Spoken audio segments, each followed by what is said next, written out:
NSS കൊല്ലം taluk union ശില്പശാല നടത്തി. കരയോഗങ്ങളുടെയും വനിതാ സമാജങ്ങളുടെയും പ്രവർത്തനം ശക്തിപ്പെടുത്താനായാണ് ശില്പശാല സംഘടിപ്പിച്ചത്.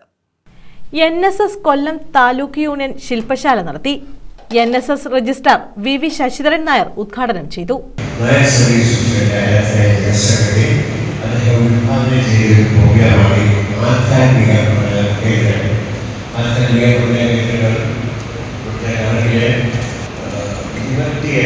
സ്ഥലങ്ങളിലെ ആധ്യാത്മികമായി ഇവരുടെ കാര്യങ്ങളെ പ്രവർത്തിക്കുന്നുണ്ടോ എന്നാണ് സെക്രട്ടറി എന്ന ഒരു റിപ്പോർട്ടിൽ കാണുന്നത്.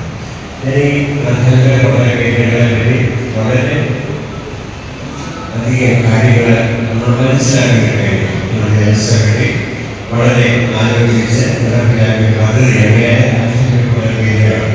ആധ്യാത്മിക കേന്ദ്രങ്ങൾ പേര് കൊണ്ട് തന്നെ നമ്മുടെ കുഞ്ഞുങ്ങളെ സന്യാസിമാരാക്കാനോ അല്ലെങ്കിൽ അതുകൊണ്ടൊന്നും അല്ല ആധ്യാത്മിക പഠന കേന്ദ്രം എന്ന് ഉദ്ദേശിക്കുന്നത്. ആധ്യാത്മിക പഠന കേന്ദ്രങ്ങൾ എന്ന് പറഞ്ഞാൽ നമ്മുടെ വിശ്വാസവും നമ്മുടെ ആചാരവും നമ്മുടെ മതവും നമ്മുടെ സംഘടനയും ഒക്കെ മനസ്സിലാക്കുന്നതിനോടൊപ്പം ഓരോ കുഞ്ഞുങ്ങളെയും അവരെ ധൈര്യമുള്ള നല്ല പൗരന്മാരായി വളർത്തിയെടുക്കും. Union ad hoc committee chairman Adikkad Girish അധ്യക്ഷത വഹിച്ചു. വിവിധ വിഷയങ്ങളെക്കുറിച്ച് സംഘടനാ ശാഖാ manager B Gopalakrishnan Nair, Kottarakkara union secretary C Anilkumar എന്നിവർ ക്ലാസ് നയിച്ചു.